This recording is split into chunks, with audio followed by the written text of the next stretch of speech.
Excellent.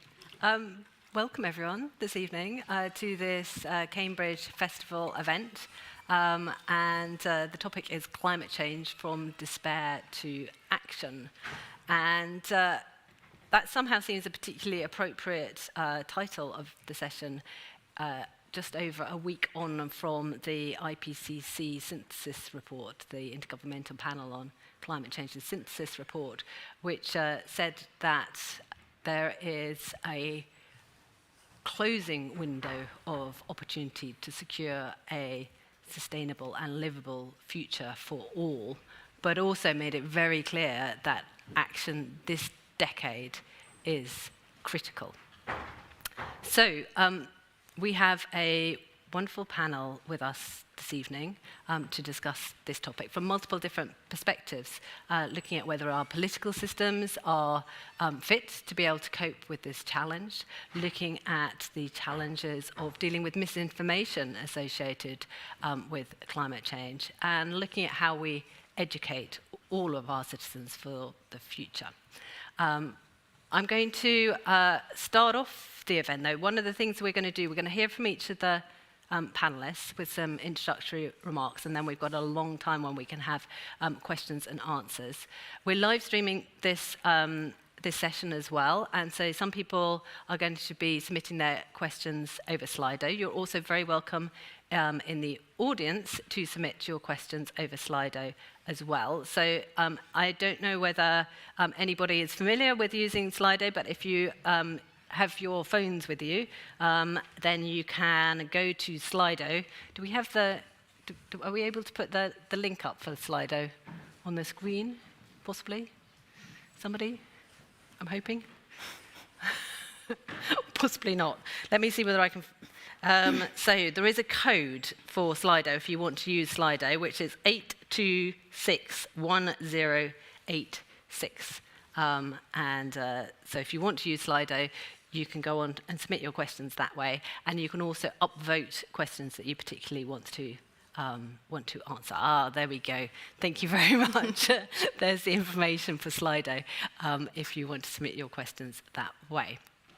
So, without further ado, let me introduce our panelists. One of our panelists is joining online, and I will introduce him first. So that's Peter Soteris. He's an environmental anthropologist and assistant professor in education at the University of York, and he's joining us from Nepal, so let's hope that the connection works well.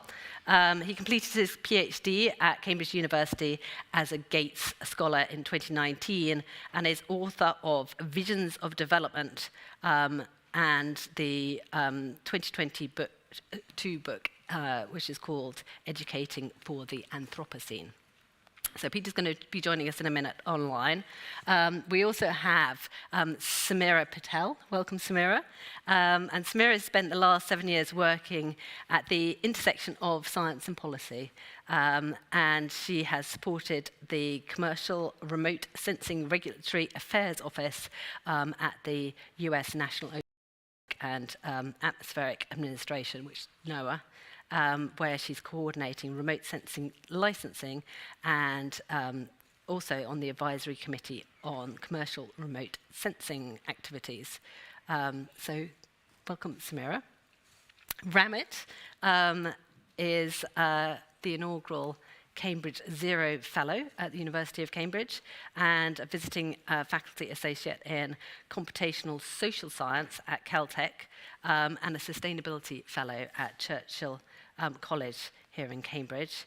Ramit was also a Gates Scholar, so we've got a whole set of Gates Scholars here this evening. And so his focus in particular is looking at, among other things, how machine learning can be used in just ways associated with climate action.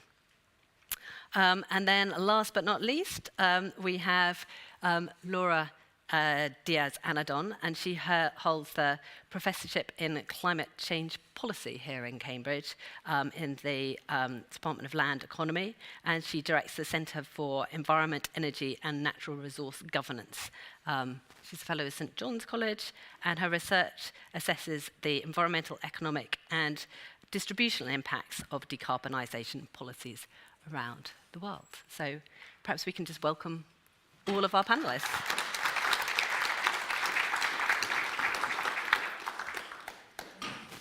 So I'm hoping that we'll be able to turn to our first panelist online. Do we have Peter online? We are living in the Anthropocene. But what does that mean?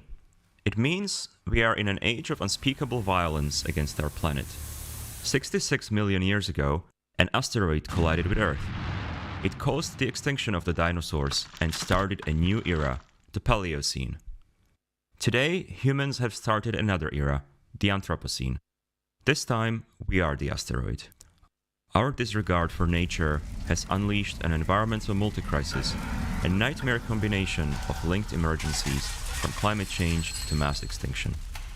My book, Educating for the Anthropocene, asks how education might help us prepare for life in this era.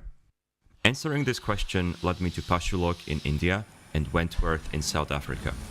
Going to these places felt like stepping into a time machine, a glimpse of what the future might soon look like for the entire world.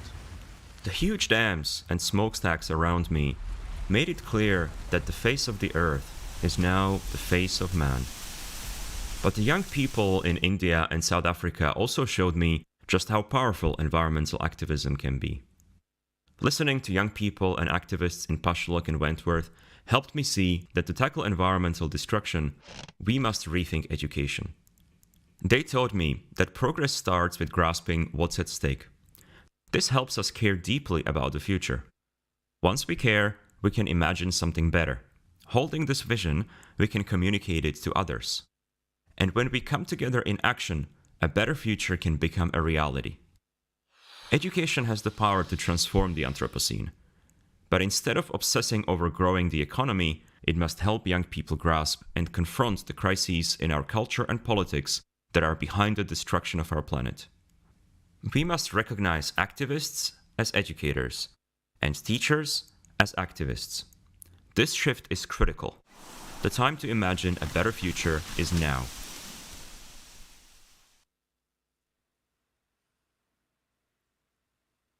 Find out more by reading Educating for the Anthropocene.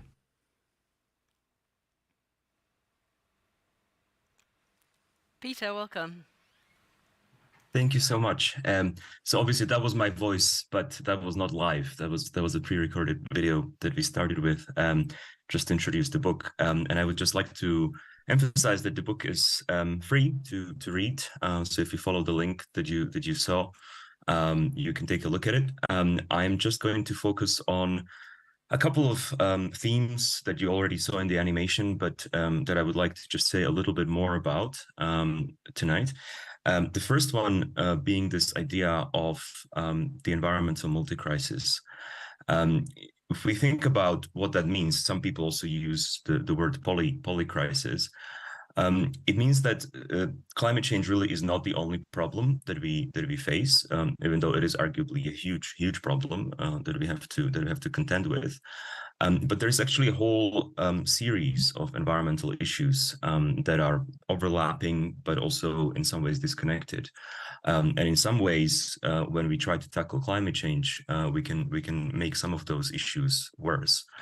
And so I think we really need to think very carefully about the solutions and what kind of action we actually take when we want to address the environmental multicrisis in its entirety as a sort of holistic approach.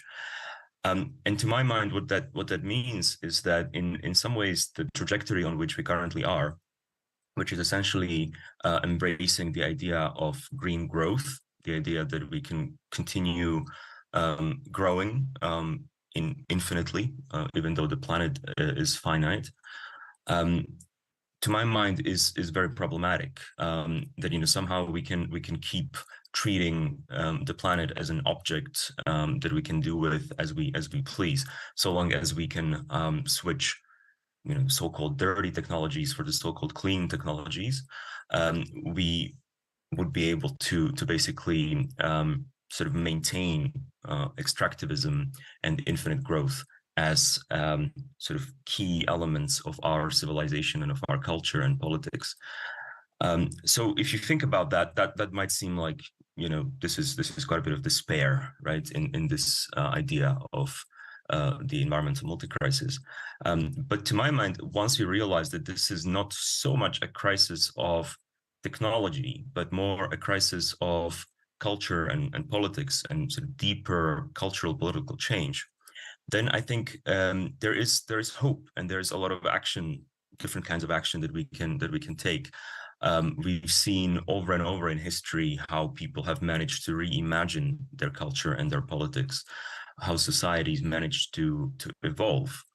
And so I think there's a lot of inspiration we can draw from our own history as human species, as humanity, in thinking about what this moment actually means.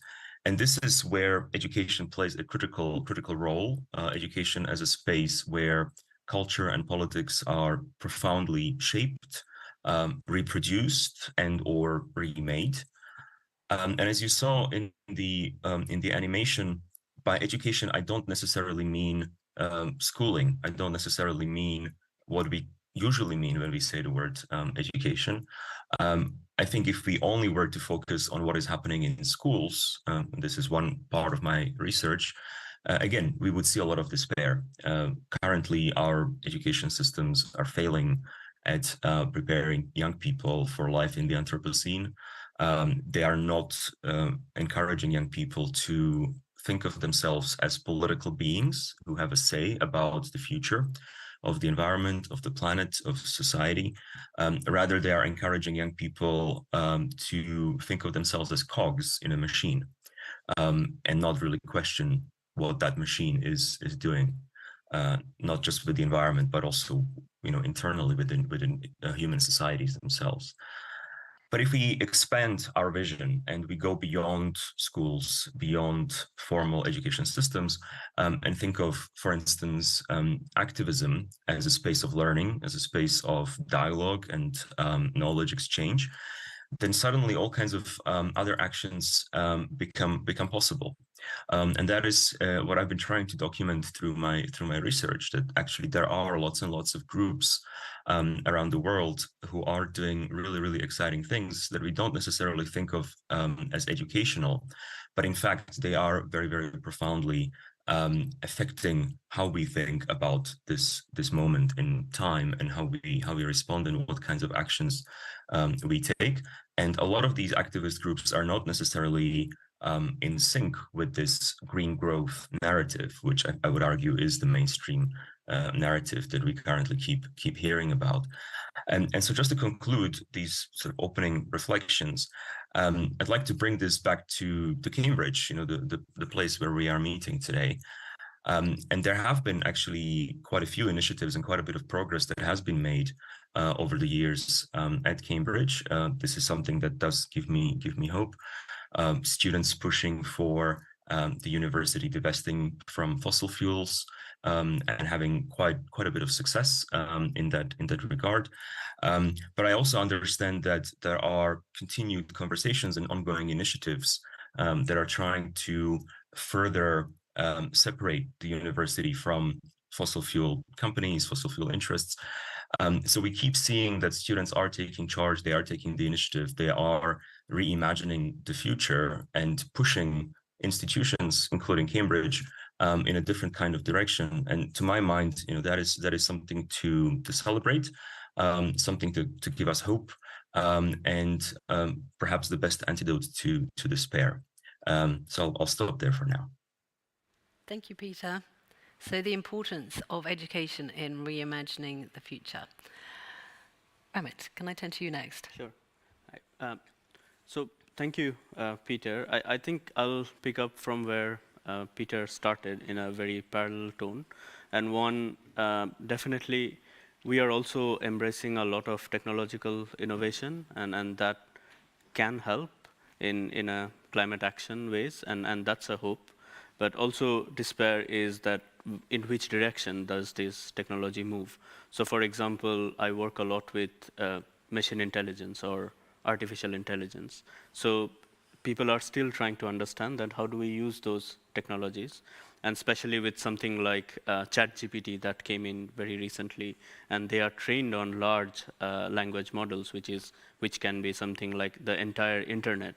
And one way to look at it, it is using a lot of energy to train those models, and we are just starting to understand those bits and pieces. But on the other hand, it can be a huge tool in fight against climate change, specifically if we try to improve our climate modeling, and especially trying to figure out how extreme weather events happen, and forecasting cloud patterns, rainfall.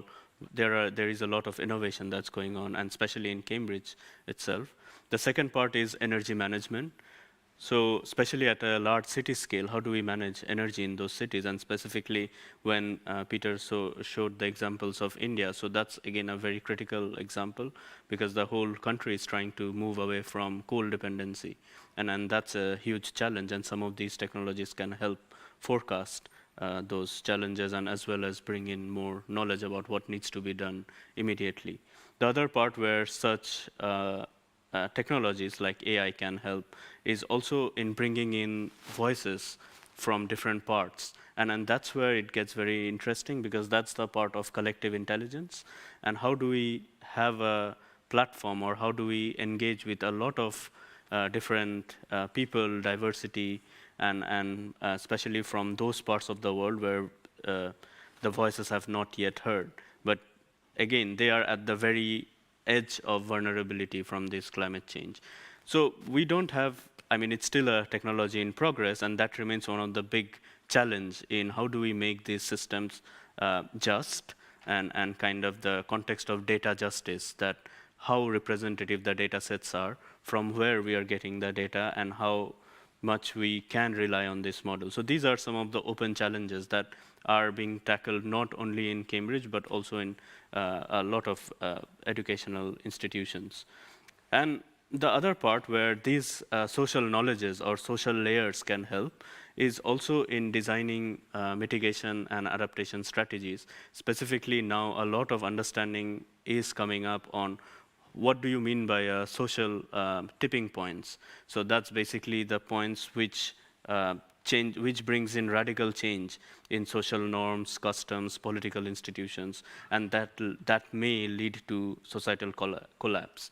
So one of the larger impacts of climate change that is predicted in terms of social sciences is societal collapse and forced migration, where people will have to leave their places because it's climate impact. So even in those places, there are ways and new understanding coming up, then how do we speed up mitigation and adaptation actions to prevent those irreversible damages? And now lots of scholars are working towards setting up pathways to stabilize some of the institutions. And in that context, the fight against misinformation becomes very important. Specifically now more evidence is coming up that misinformation can have a huge polarizing effect on actions against climate change, and as well as actions towards the stability of our institutions. So I would like to conclude by saying a bit that even in this Anthropocene, we are also in a very unprecedented stage of digitalization, where digital technologies and different forms of data is actually intersecting with us. And that's both a hope and a despair, because with a hope that we can channel those and build something that has tremendous potential, but also a despair, because if it goes into wrong hands in general, so it can also create more problems than solution. So. Thank you, Raymond. I mean, I think one of the things for me that's interesting, what you said, that also resonates with what Peter was saying. But, in a sense, Peter was talking about broadening out what we conceive of as education and the purpose of it. And in many ways, you're talking also about broadening out what we see as technology and the purpose of it, and how we can use technology in ways, including to support a more just transition, but also to bring voices of people into the technology development as well. So reimagining what technology is, in a sense, in a parallel sense to the way in which Peter was talking about reimagining what education is about. Samira, can I turn to you next? Sure. I have some slides, so I will come here. Okay, so we commonly hear that climate change issues are transboundary issues. Activities taking place in one region of the world impact other parts of the world. This is because climate science has shown us the ways in which the Earth is made up of interlocking physical systems. My research, I'm a PhD student here based at the Scott Polar Research Institute currently, and it focuses on two climate change hotspots, the Arctic and the Himalayan Tibetan Plateau region. Two cryospheric regions, so regions that are made of ice, permafrost, snow, and then the precipitation systems within that, are warming at rates that are 2 to 3 times more than the global average. These regions, glacial and ice melt, have huge ramifications, ramifications that other people have mentioned. These include impacts to infrastructures such as housing and roads built on permafrost, rain weather patterns, ecosystems, and most importantly, communities of millions of people who live there, whose lives are already drastically changing, and who are facing climate migration. Of course, to deal with these issues requires transboundary cooperation. And in these two regions, we see some of the limits of multilateral cooperation, even on issues of climate and environment, where you'd think that it would be the most cooperative, as these are transboundary issues. For example, in the Arctic, the primary vehicle of cooperation is the Arctic Council. The Arctic Council is made up of 8 member countries: Canada, Denmark, Finland, Iceland, Norway, Sweden, Russia, and the US. Unfortunately, with Russia's invasion of Ukraine, the Arctic Council paused all of its official meetings, including of its subsidiary bodies, which include their Arctic Climate Monitoring Program. Activities will likely not resume until after Norway assumed the chairmanship of the Council from Russia, which will be this May. Even then, it's unclear if Russia will participate once that happens. This makes Arctic cooperation deeply difficult because Russia also makes up half the territory and human population in the Arctic. In the Himalayan Tibetan Plateau region, the International Center for Integrated Mountain Development also works as the primary facilitator of cooperation. As an intergovernmental organization, it also has 8 member countries. These include Afghanistan, Bangladesh, Bhutan, China, India, Myanmar, Nepal, and Pakistan. They host a series of transboundary initiatives that bring together the impacted countries. However, this is also a geopolitically fraught region, and there are often limitations in what kinds of information and data countries share with each other. And this is particularly true with water data, which is a very contentious issue. This is significant because upstream countries sharing water data with downstream countries can provide better insights on flood patterns, which have increased in frequency with climate change impacts, and have destroyed communities across the region. Yet upstream countries often withhold that information. Often, environmental and climate cooperation at these multilateral levels get framed by these ebbs and flows of geopolitics between nations. And I think what gets left behind in these conversations that occur both regionally and globally is the critical role that communities have played and can play in climate cooperation. First, these are communities that are most affected.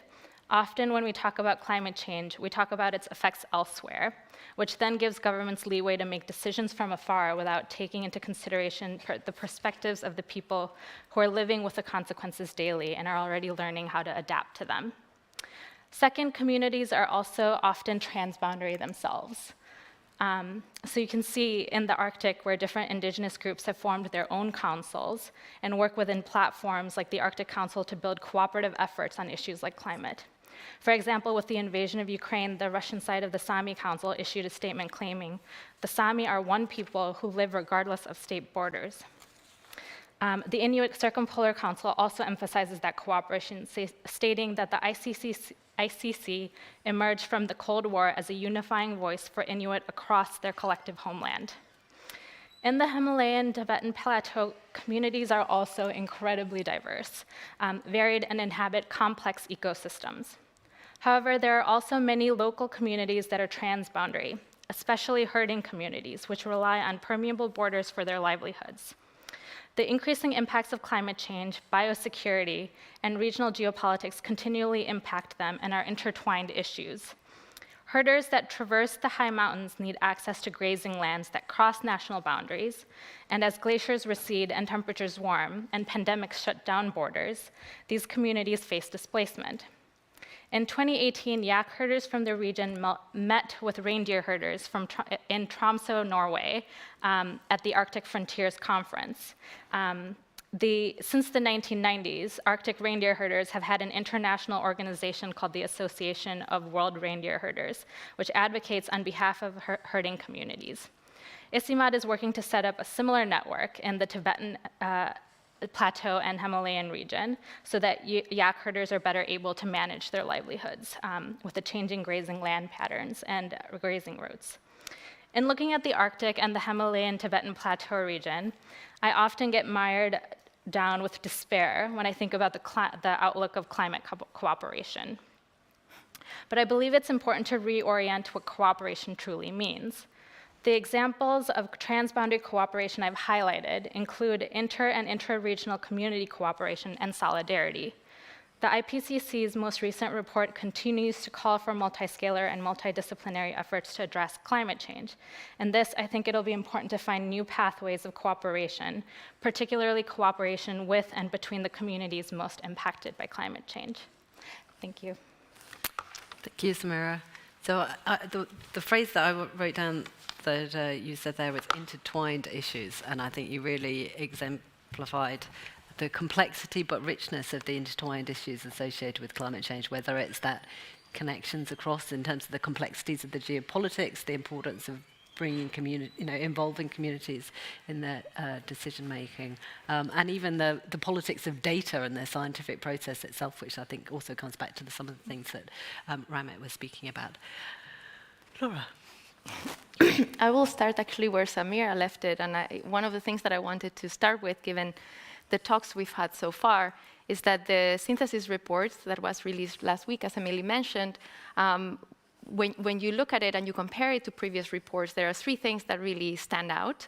One of them is that really talks a lot about resilience. It talks a lot about inclusion, and it talks about fairness. And I think that the extent to which it has become really clear that having some of these conversations through education, through activism, through different forms of knowledge is something that is where there's a lot of research now. So I did want to say a few words about one of the areas that I work on the most and what we've seen over the past few years regarding the importance of bringing in new people, new forms of knowledge, and new conversations. So I work a lot, as Emily mentioned, on the role that, on what we know about the impact of especially national policies trying to decarbonize different sectors. And 10 years ago, if you talk to people who are in the halls of power about the sort of policies that you need to decarbonize the economy, the answer is a price on carbon, and that's the one thing we need. And this is because the majority of the people that were in these sort of discussions had a particular type of training and a particular focus.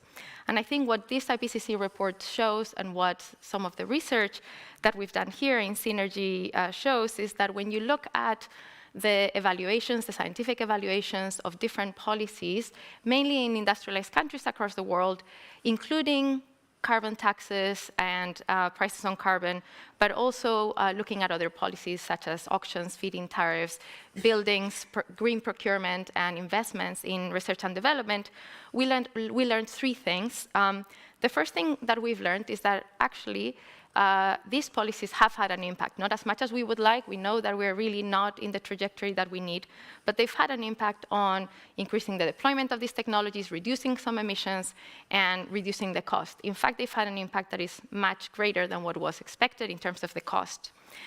But the second thing that we've learned is that partly because of the way in which policy making was being done, in which you do a cost-benefit analysis, in which it doesn't matter who gets the benefits or who bears the costs, we have seen that a lot of these earlier policies in the 2000s and even early 2010s have had, not always and not for everybody and not over a very long time period, but have had some negative impacts on vulnerable members of society. So we've seen the low-skilled workers, we've seen low-income households, and we've seen to some extent small firms in some cases in the short term share a disproportionate burden from some of the investments that are required to get to emissions reductions. And again, this is partly because of the methods that were being used to design policies whereby if you had benefits that overall outweighed the cost, it didn't really matter what the distribution was. And what we've learned is that there are ways to solve this. So we see that these policies are having an impact, but if you actually put at the center the different people that are going to be affected by the policy, by coming up with policy packages as opposed to one single policy, you can address some of these things. And the third thing that we learned in the process of looking at all of the, taking stock of the research in this space, is that we actually didn't know very much about what was going on in other countries. So we knew very little about the impact of a lot of these policies which have been put in place also in developing countries. We didn't really know what the impact had been on either renewables deployment or shares of renewable energy. And this is, again, another project that I worked on with one of the PhD students in my department and also with the World Bank. What we found is that when you basically do this analysis across 100 countries, across 40 years, across 7 different types of policies that look at subsidies for renewables, that look at legal frameworks, that look at financing, we actually found that the same sort of policies that had made a difference in terms of at least getting technologies on the ground, getting innovation improvements, they haven't had the same effect in developing countries. Again, this to people who actually look at institutions in developing countries and access to finance is not a huge surprise. But again, what we're seeing is that some of the consensus about the extent to which different solutions work in one place, these sorts of solutions had been, I guess, diffused to other countries without really talking and engaging with local policymakers. And we do have examples of where, again, this actually didn't happen precisely because international agencies and experts worked with local regulators, in a particular case that I'm thinking about in Uganda, working with the Ugandan Electricity Authority, and actually designing policies that did lead to the increase of renewables by working on the ground. So to conclude, what I wanted to say is that engaging these different types of knowledge, bringing in people, and not just allowing one type of knowledge to be valued in the room, is something that will serve us well to make the huge, massive changes that we need. And again, I think we have evidence. I think the question, and I'd be interested in Samira's comments of this, the question of how we researchers engage both with policymakers and also the public, it's a really important one because it's becoming clear that if we stick to one type of knowledge, one solution, it just doesn't work. Thank you, Laura. And I think that actually, in a way, that's the central importance of there being multiple types of knowledge is something that has fed through across each of the 4 different presentations. So we now have almost an hour for questions from the audience and from online. Now, first of all, I would like to just understand how many people in the room here are going to be using Slido, because that's going to alter slightly how I manage the Q&A session. If you're planning on using Slido and have got it on your phone, do you want to put your hand up? Not very many people in the room, right? 1 or 2 people in the room. Please do continue to use Slido if that's how you'd like to submit your questions, and you can upvote them.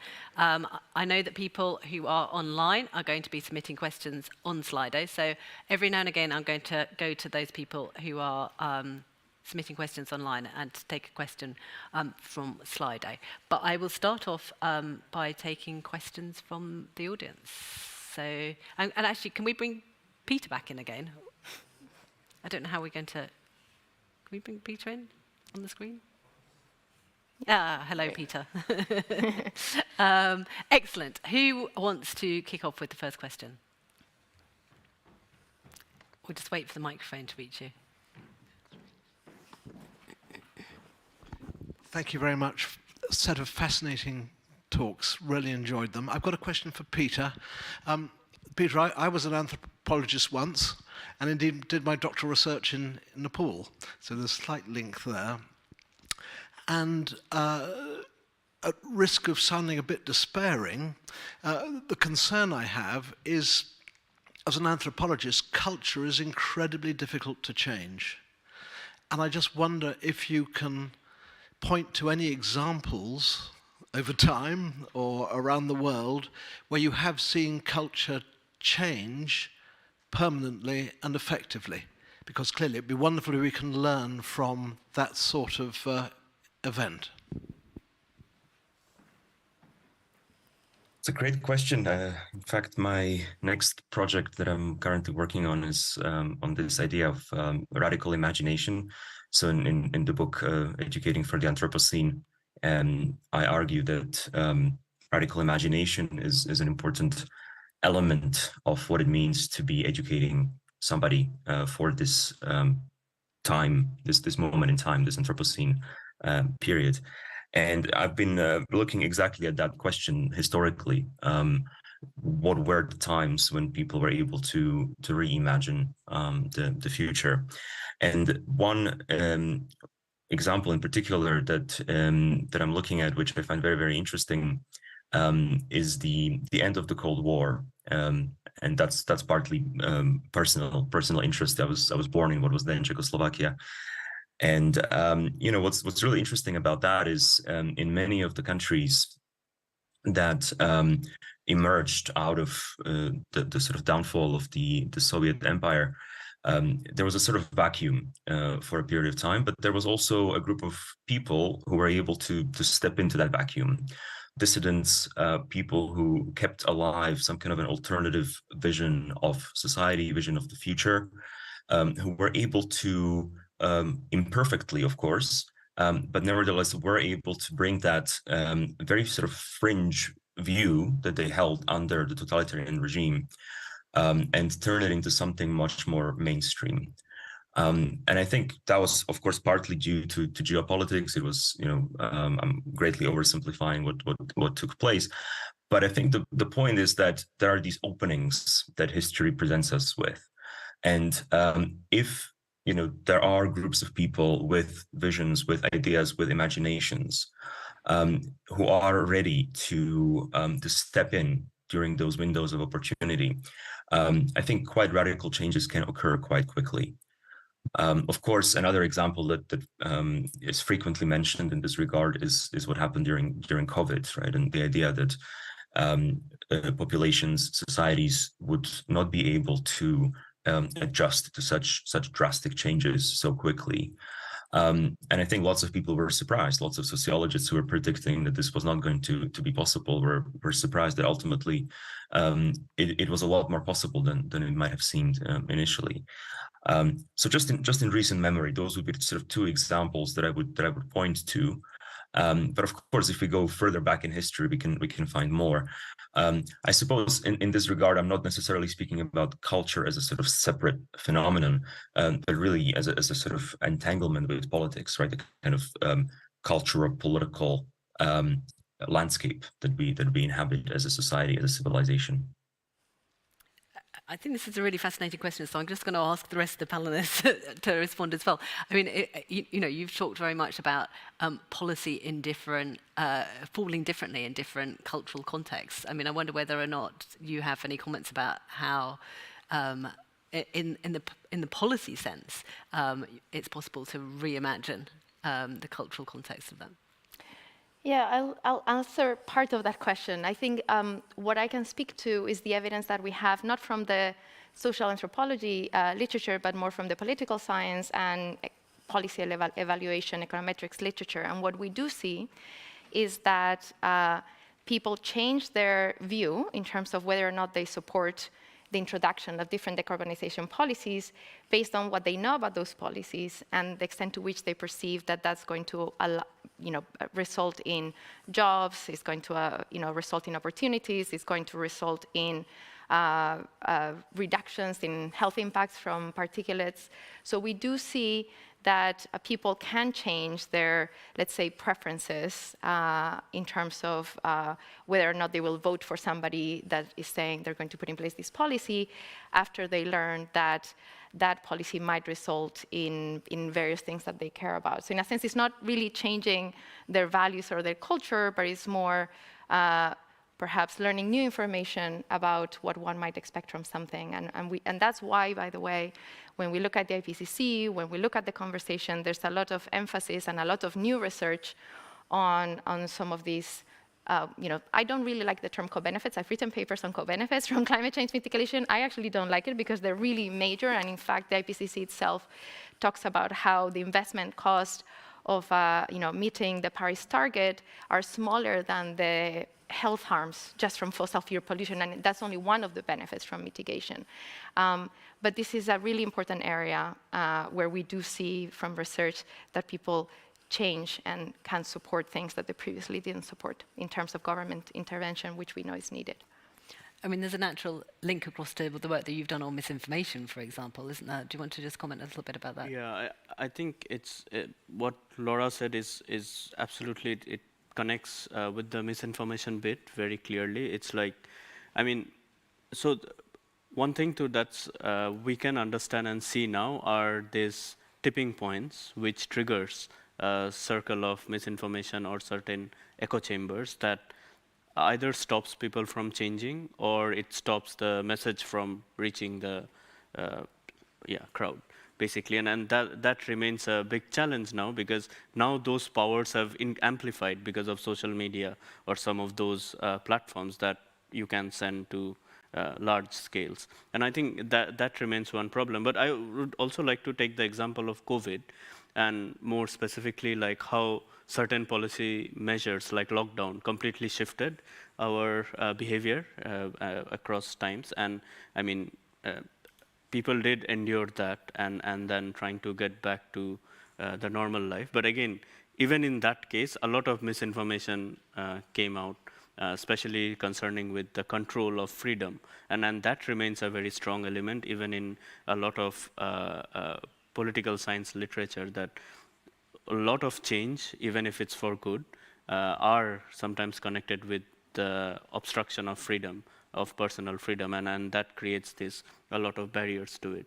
So I think, yeah, it's a matter of understanding that how do we move along and solve those problems. I guess what I'm slightly struggling with the COVID example, though, is, and it would be interesting to get Peter's comments, but I'll come to you first, Samira.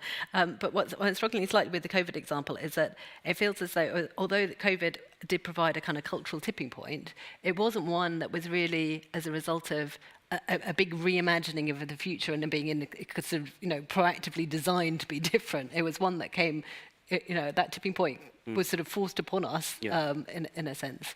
So it feels as though there might not be an exact analogy there. But Samira, I mean, in the context of the different communities that you've been interacting with, I wondered whether you wanted to comment. Well, I wanted to comment. I also have an anthropology background, but have worked in the science policy sphere. So it's an interesting kind of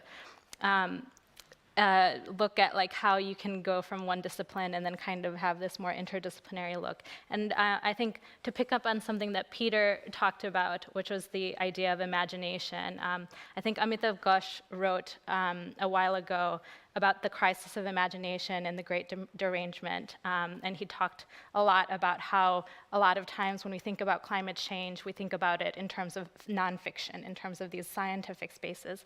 But there isn't much that's going on in the fictional space, in media, and like broader narratives. And so there's this kind of like, I think, need, I would argue, for a more interdisciplinary approach, more environmental humanities, to get involved in considering climate change and considering what are the possible futures. And I think that kind of kind of thinking about it in that more like broad, what is possible, imaginary sense, will require a lot of different disciplines to come together. Thank you. Thank you for the question that sparked so much discussion. Now I'm going to look for another question. Yes, thank you.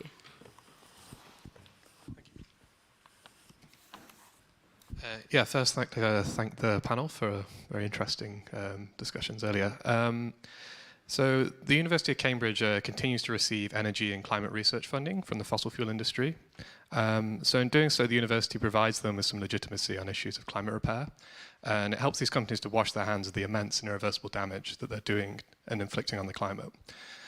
Given that the planned and continued actions of these companies are in conflict with meeting the 1.5-degree target, can the panel just comment on whether they believe it's right for the university to take research funding from fossil fuel companies, and if they think it's important for respected institutions to take steps to stigmatize the fossil fuel industry?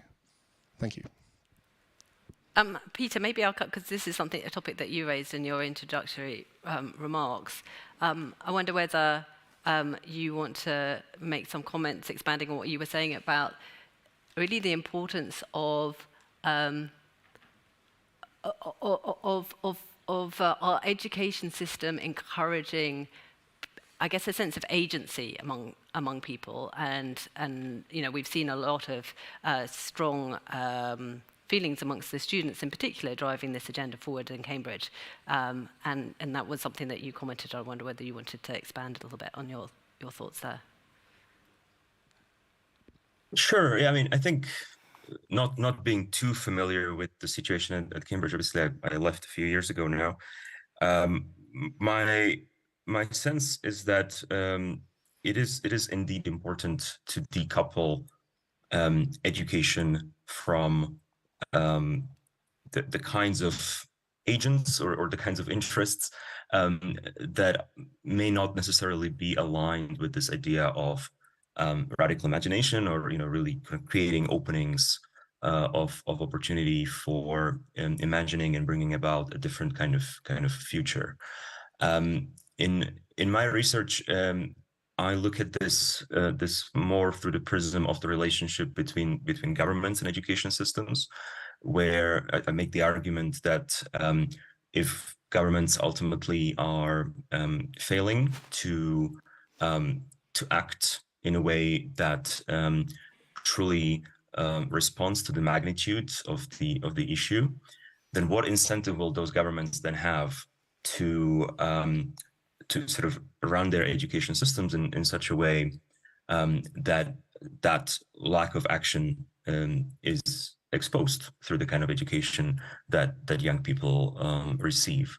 And you can make the same argument about this question. If the kind of political economy of education is such that some of the funding or some of the power, some of the control comes from fossil fuel industries or fossil fuel interest groups, then how might that then limit the possibility for something like radical imagination to emerge within that structure? So on one level, it's a point about greenwashing, but on another level, it's also a sort of deeper philosophical point about what actually the purpose of education should be. And does the kind of political economy configuration of that education enable that purpose to be carried out? And so in that regard, I would agree that it is important to try and sort of create these sort of islands of independence for education, where we are able to, as educators and as those who are in education, to sort of look at society a little bit from the outside. And to be able to do that, we need to have that independence. So yeah, I basically agree with the question. And maybe could I just ask you, Samira, because you talked, I mean, so Peter's talking there about the political economy of education. You talked about the political economy of data. I wonder whether you just wanted to say a few words more about that. Yeah, I mean, I think the kinds of funding schemes definitely impact what we can do with data and how it gets used. I think I've seen it, so I'm based at the Scott Polar Research Institute, and I think there have in the past been many research initiatives where climate scientists or glaciologists have been funded by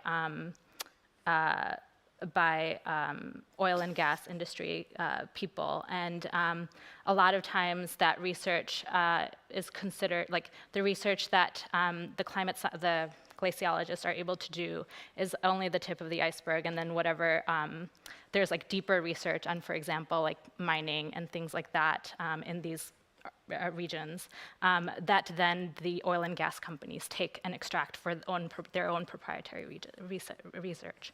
So like the climate science then is open data, the glaciological data is open data, but then there's like deeper kind of proprietary data such as mining information that then is kept. So those are the kinds of things that it is important to keep in mind that happen, and I think it's important as a student, particularly of this institution, to constantly be thinking about the ways that our institutions and our even the programs and departments that we're part of are participating in that process. Yeah. And Ramit, I mean, you also mentioned in your presentation the importance of social justice within technology, and you also mentioned some of the challenges, particularly in the Indian context, in terms of how to move beyond coal as being a central part of their economy. Do you want to also expand a little bit on that social justice into technology and the development of technology? Yeah, I think that's a very interesting context. One, because the big problem with social justice there is the reskilling of workers, because the country has been so much embedded with the coal economy. And then with these new technologies like renewables that are extremely and aggressively pushed, especially like solar and wind, then how do you reskill and decouple some of those economy which had created a huge dependencies? So that's a very strong social justice issues. And especially that again connects it with broader implications of that Laura mentioned a lot of time between these governance and society questions. For example, with this renewable, can the power system actually withstand these changes in energy from renewable versus what was already existing from a coal generation? And there is this huge problem of flexibility issues in the power system.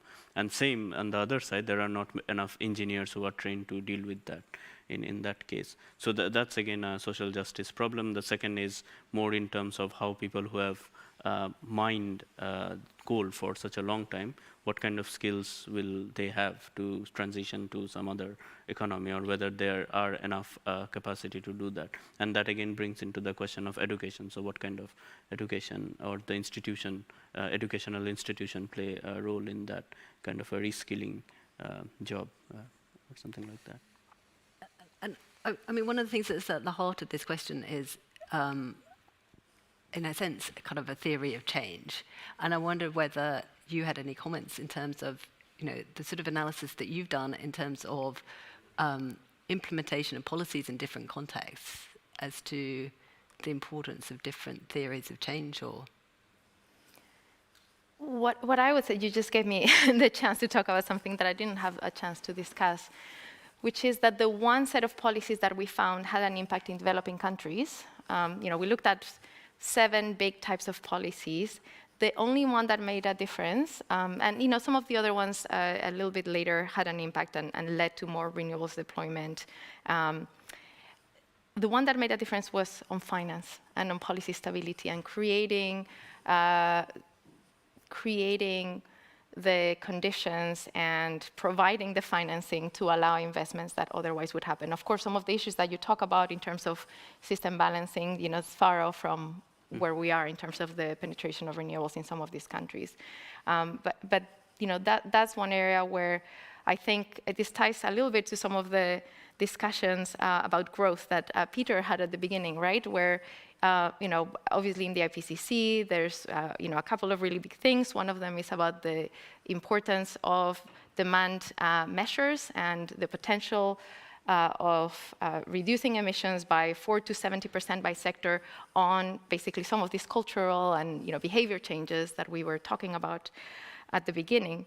But then what we see is that in these countries, we're having people say, well, you need to have all of these policies, have a lot of renewables, and not even contribute and help with the financing. So that to me seems, talking about justice and a theory of change, the idea that there's all this pressure that happens to some extent in COPs of, people requiring or asking from developing countries to do all of these things that a lot of the industrialist countries haven't done, to me is very problematic. Going back to your question about the university, there's a process ongoing. I'm not going to comment about the process in response to some of the discussions about additional action. What I would say for myself, given the work that I do, the role I have in the European Advisory Board on climate change and various other things, I wouldn't and I don't take research funding for that from fossil fuel institutions. But on the broader process, I think it's something where there's an ongoing process, and we'll see. I'd rather not comment before that is finished. Right, more questions. Yep. Just building on that in terms of thinking of reimagining a radical future for Cambridge, both the university and the city, I'd like to ask the panelists, what kind of examples have you seen from your research that we could apply to Cambridge in terms of thinking about a fairer and more equitable and more sustainable future for us all, and what kind of levers do we need to be leveraging, I guess, to think about that? Because I think the example of COVID was brought up, but we have gone backwards in some ways. That hasn't been a sustainable change. So I just wanted to get your thoughts on that. Thank you. Do you want to? I can start. I'm sure everybody has something to say about this. On the COVID, again, even though it was, you probably all know this, but even now we have the data about the actual emissions, drop in emissions that happened during COVID, and we all know how tremendous the change was, and it was about a 7% reduction in emissions during that year, and we've kind of gone back up, as you say. So I think there's a lot of work happening, at the university and in many other research institutions about, again, the sort of things that, the sort of information, the sort of activities, the sort of engagement that, with different levels of success, get people to take different types of action. Some of the action is on, your own behavior, whether you bike, whether, what you eat, how much you travel. Others are on political engagement. Right, and we do know that not always, but those sorts of things have an impact. So there are ongoing projects here. There are also already papers that are out there that show the extent to which having information, which is something that, by the way, we don't have. I mean, this is one of the things that I've been now working in this space for over 15, 16 years, and this keeps coming up whenever we talk to people and whenever I go shopping, right? The fact that we don't have information when we go and buy clothes, when we go and buy food, when we, let alone, of course, investments and some of the, issues around the labeling of green finance versus non-green finance. So I think, going back to the point about information, this is one area where, I've said in many occasions that we need more on information so that people who care about it, because there are people, increasingly more people care about it, and we know more about the impacts of different actions. One easy thing to do would be to at least provide information. Yeah, and just adding to that, I think a very, relevant example that I have seen while studying here as a MPhil student and PhD student is actually the display of emissions that you get from your food in the hall, like in the student hall. And I think that's I've never seen that as a student, but now I do see that many colleges are actively engaged in that, especially also this whole emphasis on sustainability in the college, which was missing. And now they have committees, there are reports coming out from each of the college. So there is I do see there is a movement towards being more sustainable, being more conscious, and that's what I think Laura also mentioned about this information that, are started to come up, and definitely it's a way to act on them as well. So I think that's from a very personal experience that I see these small changes every day, and especially also in terms of the kinds of project that student wants to get involved with. So they are also very keen on getting involved in more sustainable and climate-related projects and across disciplines. So it's not just one space. So these are some of the lived examples that I could actually give. I think the divestment example is such a great example of solidarity movements across different colleges. And I think it would be interesting to see more of that happening at Cambridge, just more solidarity movements across different schools, not just in the West like America, where a lot of the divestment campaigns have also been occurring, but also in the global South, to see more just solidarity between different university campuses. I would love to see more of that. Peter, I want to make sure we ask some of the questions that are being submitted online, and there's one that actually relates to this. So maybe I'll ask this question, and you can comment as well as answering this question, which is from Tom, who says, "How best can we accept and alter our own problematic roles and aspects of addiction to technology, lifestyles, etc., that drive climate change?" So I don't know whether you want to, respond to that, how we can, ourselves alter, but also, maybe respond to the question of what could be doing more of relevance to Cambridge. Okay. Yeah, I'll try to do both. I mean, they're in my mind slightly separate questions. So maybe I'll start with the second one.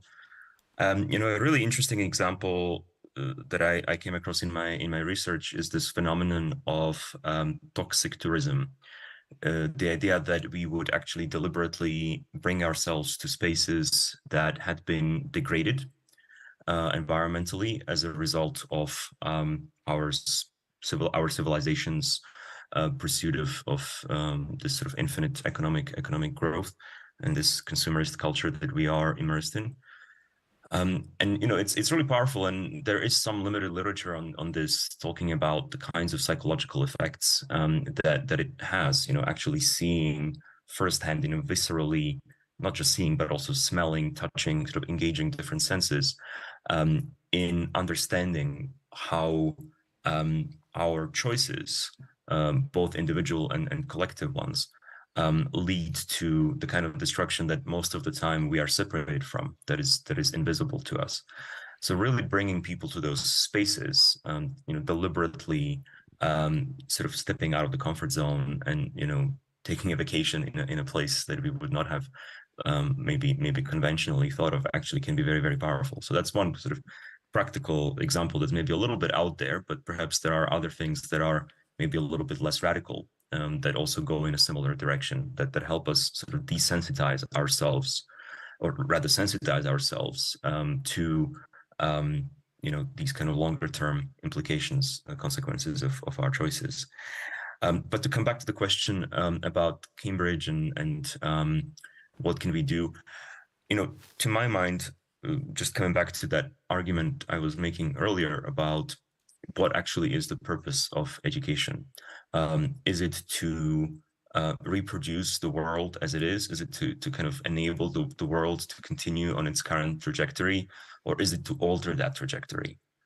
To my mind, in the Anthropocene, at the time of this environmental multicrisis, the answer to that question has to be clear. We are living at a time when the trajectory we are on is fundamentally unsustainable, not just because of climate change, also because of biodiversity loss, which happens for other reasons, not just because of climate change. And I could keep going down the list of the various environmental issues. So in one of my research articles, I actually make the argument that even if we had a sort of magic button that we could press that would make all of the carbon emissions, including all the historical ones, go away overnight at no cost, that would be great, but that wouldn't take us off the trajectory that we are on. We would still be an extractivist society. We would still be a society that sees the planet, that sees the natural environment in instrumentalist terms. And sooner or later, that would catch up with us. So if it's not climate change, it's going to be something else. And so I think if the answer to the question of what the purpose of education is that it is to reshape the world and to change the trajectory that we are on, then I think that poses really sort of important questions for an institution like Cambridge, which runs on social capital. A lot of people come to Cambridge because of the kind of prestige that it provides, and the prestige becomes a means to enter the world as it currently is, and to help the world kind of move along on the current trajectory. It's not about intervening in the world and trying to change that trajectory. So I think what we need to do probably is to think about actually undoing, some of the deschooling, that would disabuse us of some of the reasons, why we actually came to Cambridge. I certainly went through that a little bit when I was a PhD student myself at Cambridge, when I had to sort of confront this idea that maybe I came here because I was after that prestige, I was after that social capital. But in the course of my research, I understood that something else was much more important. And therefore, the way that I would try to use that social capital would actually be very different from the way that I might have originally anticipated. So it's a slightly abstract answer to the question, but I think there's something to be said really for a lot of self-reflection and thinking about the purpose of something like a Cambridge degree. There's a question, I'm going to come back to the audience in a second, but there's a question that directly follows on from what Peter's just been saying, which is very simply, how can and possibly how should education change? Anybody want to take that one? I'll just continue a little bit along the lines of what Peter was saying and perhaps address this other question. I think one of the things that we're seeing, and I alluded to that in my remarks, is that, again, the things that are to some extent working are not the things that the orthodoxy in public policy and public finance would tell you. So I think it's really very important for us here and in other educational institutions, both not just at university, by the way, but also in a secondary school and even to some extent in primary school. And I have primary school kids, so I'm very close to what's going on. And all of this is that we really need to take this more systemic, more critical, more creative, imaginative approach to see what is possible, and what has worked. So one thing that we did very recently, along with colleagues in China, India, Brazil, and other British universities, is that we took stock of, again, 30 years of decarbonisation policy around the world, and we basically came up with these 10 principles from policymakers that had a positive impact on what we saw on the ground, and we contrasted them with the traditional principles for policymaking. So just to give you an idea, one of the things that the normal economics 101 would tell you is that when you are doing policies, you have to be technology neutral, let everything compete on its own foot. Well, what we actually see is that all of the offshore wind, the solar, the batteries, a lot of the big improvements we've seen in those areas was because there were policies that were targeted to advance particular technologies. If, in fact, in the UK is a good example of this, and this is one of the case studies we have in this report, which is based on, it has over 300 references, I think. And what we saw is that the original design of some of the UK renewable policies was, more looking at renewables, but there was a distinction between on and offshore wind. And obviously, when you have a policy that is, subsidizing, supporting one technology, you're normally just supporting the one that is cheaper already, right? So if you don't, same thing, one thing that one of our colleagues here at the Benevin Institute, Dimitris Tengeli, says in a presentation that I think is very effective, is that there was a statement in The Economist in 2012 or something like this saying, solar PV is the most expensive energy in history and now is the cheapest, right? So you had, The Economist and these sort of journals, kind of treating the world as a static place where it's not possible to change. So if you have in mind this world where only marginal change is possible, you don't never put in place these transformative policies that enable some of these big changes. So we're trying to do this, I think, many of us here, trying to, again, evidence-based, robust analysis, informing what's happening, but it does, and we're seeing a lot of demand for this, by the way, also from civil servants and policymakers, right? That they're saying, oh, I was taught this, and now, we're seeing that. So we're seeing there's an increasing appetite also, to your point, from the students, well, also from the policy community, right? these people that were working with us in the project were, you know, in China, India, and Brazil, and some of them were in the policy world, some of them are now in the policy world. So I think that's something that I certainly take very seriously in our role at the university, really being critical, thinking, you know, what is it, what is possible and what evidence do we have to kind of give us a hint that, you know, this is a risk worth taking. And I think we have more and more of this. Right, another question from the room. Yes, in the middle. Should we do the two questions together? Because we're starting, you're sitting one behind the other, so why don't we do the two together?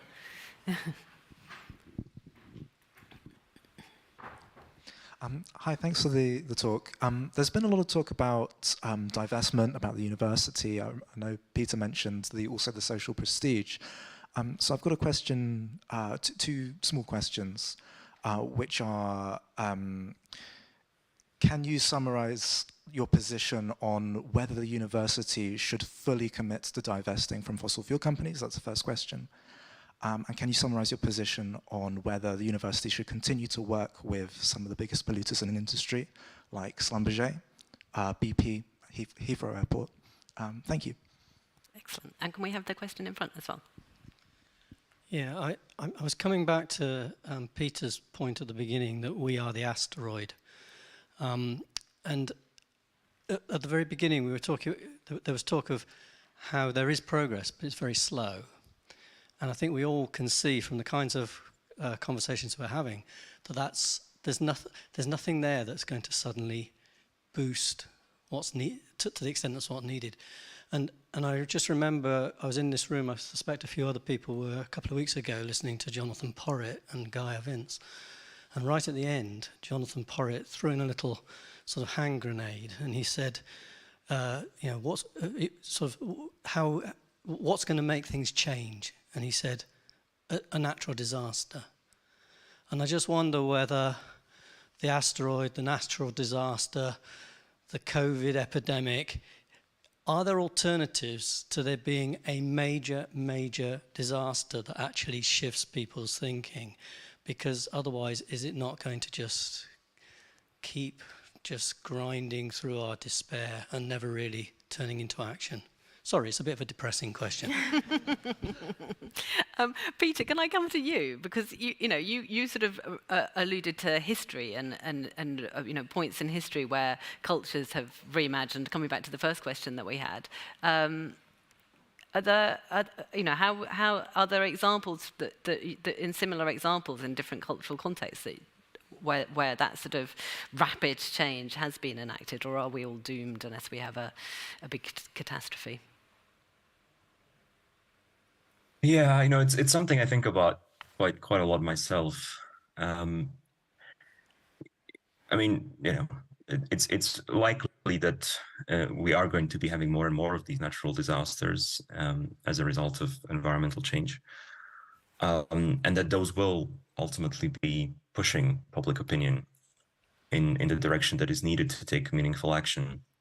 Of course, the sad reality is that oftentimes the people who are at the receiving end of that, the violence of those disasters, are the people who are the least responsible for what's happening. So there's a sort of profound unfairness in that, in addition to the sadness, of course. I mean, one thing I take a little bit of comfort from is that that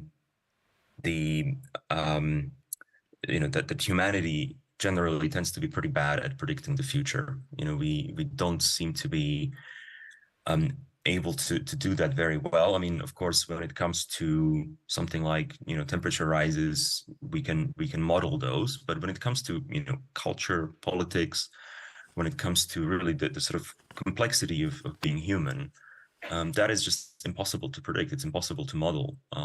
You know, it's something we can make guesses about, but we just don't know. We don't know, you know, who emerges as a leader. You know, who would have thought that somebody like Greta Thunberg would have captured public imagination in the way that she did? You know, it's a very unlikely story. If somebody were to predict that, you know, they would probably be told that they're crazy. You know, this is not something that's ever going to be plausible. So I think there are all kinds of things that could happen, and all kinds of mechanisms through which public opinion can shift, through which demand for a certain kind of politics, for a certain kind of policy can emerge. Unfortunately, I think it's already too late, right, for that to happen. So even if that were to happen today or tomorrow, again, there would be groups of people who would be affected by the violence of natural disasters. But I do have hope that that there are processes that we are not accounting for in these very sort of pessimistic narratives of the future, and that there are unexpected surprises, including positive ones, in store. That's really the most sort of optimistic thing I can say, I'm afraid. And Ramit, the sort of whole misinformation machine seems to be a pretty effective way of driving rapid change, but not necessarily the change that one would want. I mean, are there any lessons to be learnt from there about how to drive rapid change? Yeah, I think that's a very, very apt point, that they are really good in driving a change, but in some other direction that we don't want. But coming to the Peter's point, I think one very critical lesson is there, if used in a specific direction, then policies can be directed to a very specific outcome that can be, in favor. And that's still, I think, a hope with this kind of platforms. The big challenge is, again, it connects with the justice issues, and as well as how, who takes the charge of this platform. Again, that's a very open question. And if someone takes the charge, and currently it's by few people, so then they let certain message repeat and create these echo chambers, which are often not favorable. But also, I think, on a other side, like global climate strikes, that, and especially since there was this example of Greta Thunberg, so she could reach even more people because of some of these platforms. And I think that's a very strong example of how, these collective visions on some of these platforms actually shaped a lot of the narrative and the discourse, again, on climate action. And same with, I think, IPCC's synthesis report. I think a very good part, personally, I liked is the influence of visualization, and especially the easy messaging that they tried to create through various complex graphs made quite easy to understand and create a very apt messaging of when to act, and that's over probably now. So I think those tools are also quite important in helping spread the message on that. I'll say a couple of things on some of the, I guess, pleasant surprises we've seen. I mentioned already the cost of technologies and how they went faster than we thought. And again, hopefully if we get enough of those, we'll see more investments in those. And again, it's starting to become difficult in some parts of the world to invest, certainly in coal, but also in natural gas, right? So we're seeing some of these things. The one piece of the IPCC actually that I think is unappreciated, and it even surprised me, is that we actually saw that even looking at trade emissions, even looking at consumption-based accounting, there were 18 countries, mostly in Western Europe and Northern Europe, around the world, that reduced consecutively for 10 years their consumption-based emissions. Those were a result of some of these policies. Again, not fast enough, but I do share Peter's optimism that something could happen. It will only happen if we do have more policy action that we have. And that's why I think that's the most important. I mean, we need individual action, but it's impossible to see these changes in trajectory without more ambitious policy. One area where I've seen some movement, and it goes to the point not of natural disasters, but other disasters, war, crisis. There is research on the role that conflict has had on innovation and changes. World War II, and how that led to a lot of things, good and bad. And I think we are seeing in the policy sphere, in the EU, to some extent also in the UK, this is not narrative, it's just the reality that if we had gone faster in the energy transition, if we had moved with renewables much faster, we would have been much less exposed to the really skyrocketing energy prices. So I think this is something that I'm seeing much more of, right? It's very hard to deny at this point that if we had gone faster with renewables, with efficiency and this sort of thing, we wouldn't be in a better place. So, there's some conversations about increasing ambition and increasing policies to get us to that ambition. It's not just about targets, it's about what you do. We're definitely not there, but maybe there are a couple of things that suggest that some of these decoupling can be possible, and perhaps even with some of this combination of factors, the social, the policy, the education, maybe we can change the trajectory. Samira, feel free to respond to any of those two questions, but can I also throw in a third question? So you've got to keep a third one in your head, but just because I want to make sure that I get through as many of them. So this is from Garth online, who said, how can processing and campaigning succeed when much of the vested interests lie in totalitarian regimes?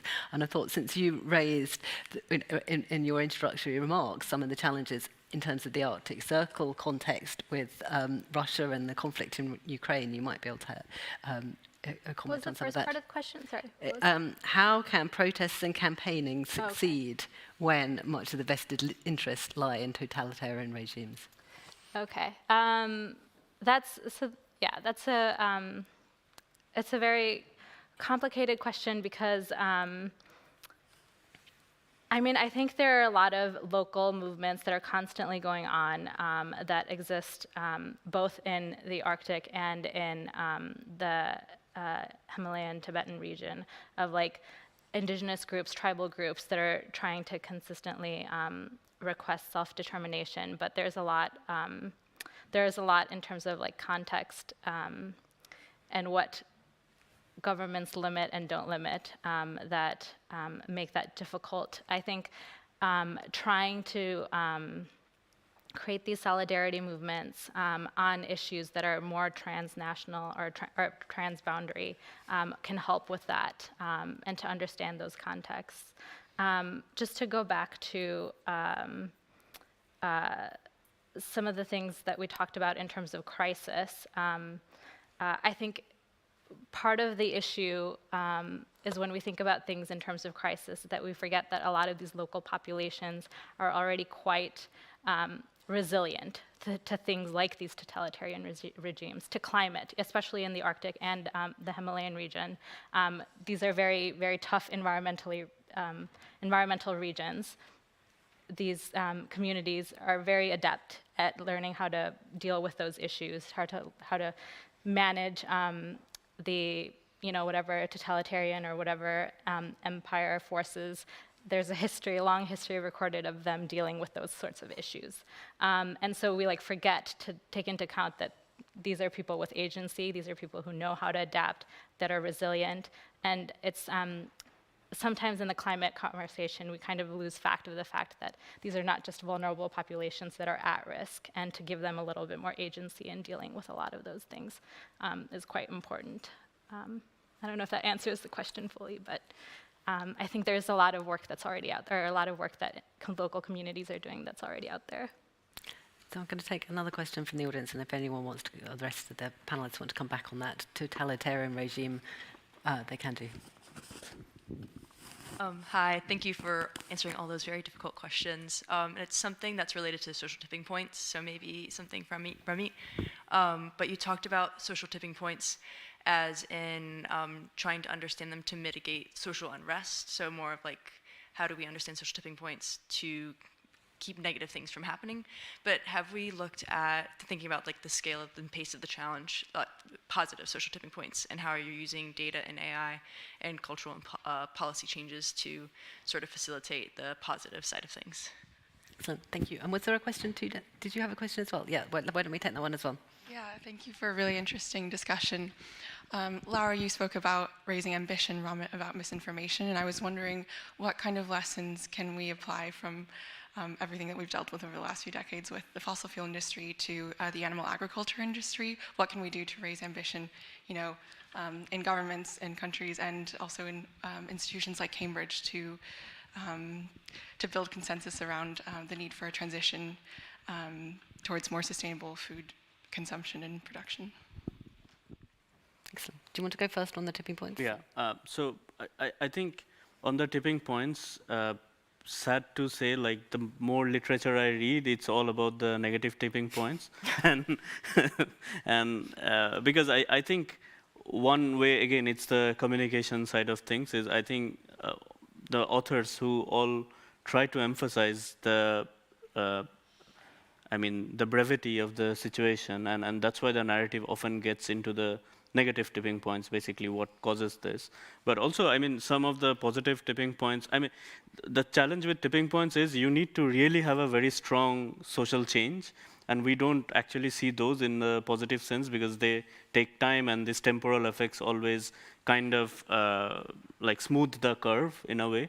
And so, I think like there is, I can't give you very specific answer to the positive, but I can give you loads with negative.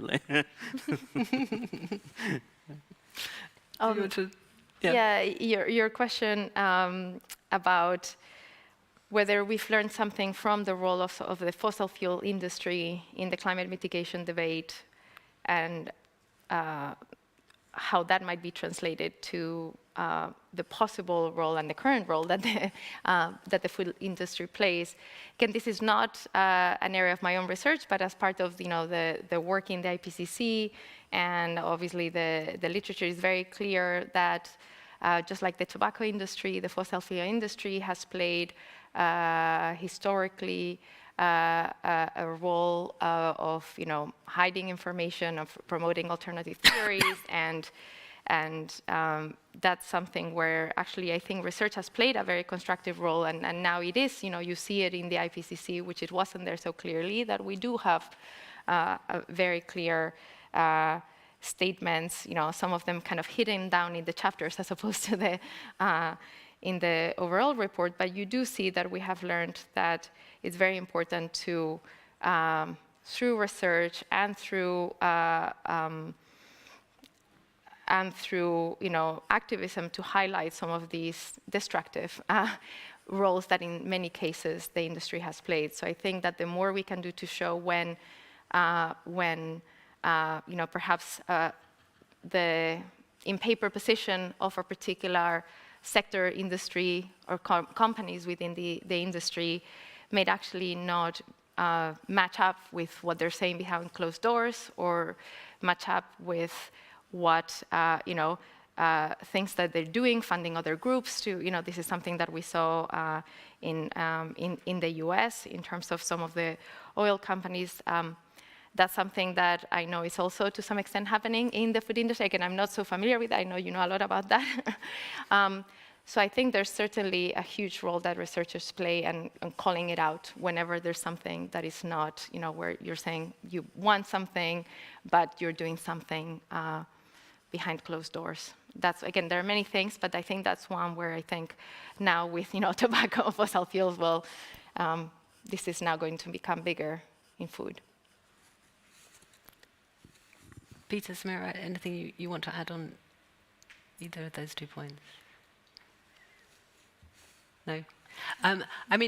One thing that seems to me has been a kind of constant, in a way I feel like the title of this session, From Despair to Action, has actually been very much a thread that's run through the whole of the discussion that we've had in many ways, because it feels as though there has been there is in the room, it feels, actually quite a large sense of despair, and a lot of the conversation to me seems to have been revolving around clutching at trying to find different ways, different knowledges, different cultural perspectives as to how we might be able to possibly draw some action, or some ideas for action out of what otherwise is a very depressing storyline.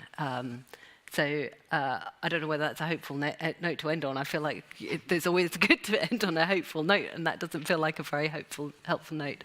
But we are, unfortunately, at the end of our time. So thank you very much to those people who submitted questions online. I was particularly impressed by somebody in a session which talked about misinformation, who decided to pose as me and submitting a question online. So well done for misinformation within a session on misinformation. But But no, really thank you very much to our panelists. Thank you, Peter, for joining us from Nepal.